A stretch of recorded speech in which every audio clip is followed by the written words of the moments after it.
வணக்கம். இன்னைக்கு நான் உங்ககிட்ட சமீபத்தில் படித்து ரொம்ப ரசித்து படித்து வியந்த ஒரு நாவலை பற்றி தான் நான் உங்ககிட்ட பகிர்ந்துக்க போகிறேன். ஆகுல். இந்த நாவலை நீங்கள் படிச்சிருக்கீங்களான்னு எனக்கு தெரியாது. ஆகுல் முதல் பாகமும் சரி, இப்போ ஆகுல் இரண்டாம் பாகமும் சரி, படிக்க படிக்க அவ்வளோ சுவாரஸ்யமாக இருக்கும். சிலருக்கு பார்த்தீங்கன்னா வரலாற்று நாவல் படிக்க பிடிக்கும், ஒரு சிலருக்கு நவீன நாவல் படிக்க பிடிக்கும், ஒரு சிலருக்கு இந்த மாயாஜல கதைகள் அந்த மாதிரி படிக்க பிடிக்கும், ஒரு சிலருக்கு ஒரு காதல் சார்ந்த நாவல் படிக்க பிடிக்கும். இது எல்லாமே கலந்த கலவை தான் ஆகுல். ஆகுல் எப்படி அப்படின்னு பார்த்தீங்கன்னா, ஒரு டைம் ட்ராவல் அந்த இது மூலமாக இப்போ இருக்கிற அறிவியல் டெக்னாலஜியை வச்சு கடந்த காலத்துக்கு, அதாவது நம்மளோட தகவல் சேகரிப்பு இருக்கு இல்லையா, நம்மளோட கருவிழியாக இருக்கட்டும், கைரேகைகளாக இருக்கட்டும், இது எல்லாமே அரசு பத்திரப்படுத்தி வைக்கணும். இது யார் மூலமாவது எங்கேயாவது லீக் ஆச்சு அப்படின்னா அதன் மூலமாக சமூகத்தில் மிகப்பெரிய மாற்றம், அதாவது தேவையில்லாதவர்கள் கைகளில் அது தகவல் கிடைக்கும் போது அதை வைத்து அவர்கள் நாட்டில் பெரும் குழப்பங்களை ஏற்படுத்தக்கூடிய இல்லை பெரும் பாதிப்பை ஏற்படுத்தக்கூடிய சூழல் உருவாகும்.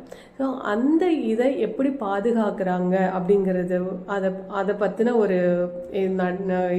கதைக்களம். அதை ஸோ கடந்த காலத்தில், அதாவது இப்போ இருக்கிற இந்த நம்மளோட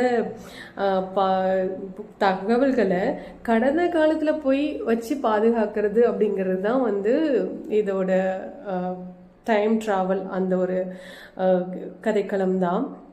அதில் அவ்வளோ ஒரு அழகாக எப்படி சொல்கிறதுனா, இப்போ இருக்கிற காலகட்டமாக இருக்கட்டும், இந்த அறிவியல் டெக்னாலஜி சார்ந்த தகவல்களாக இருக்கட்டும், கடந்த காலம் அதாவது மதுரையில் பெருங்காநல்லூர் பகுதியில் நடந்த ஒரு கலவரத்தை பற்றி தான் இதில் பேசியிருப்பாங்க.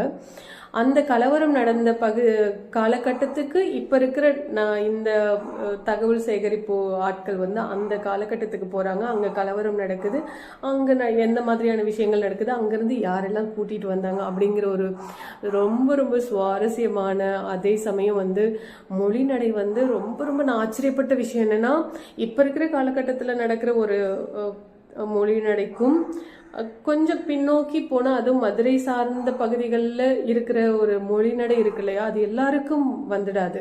அந்த காலகட்டத்தில் அந்த மொழி நடை அப்படியே இருக்கும். எனக்கு படிக்கும்போது என்னது இது ரெண்டு காலகட்டத்துக்கான அந்த மொழி நடையை இவங்களால எப்படி இவ்வளோ ஒரு இதுவாக கையாள முடிஞ்சுது அப்படின்னு ரொம்ப நான் முதல்ல ஆச்சரியப்பட்ட விஷயம் இதுதான். எப்படி உங்களால் இந்த மொழிநடையை கரெக்டாக இது பண்ண முடிஞ்சுது அப்படின்னு. அதே சமயம் இந்த நாவல் எழுத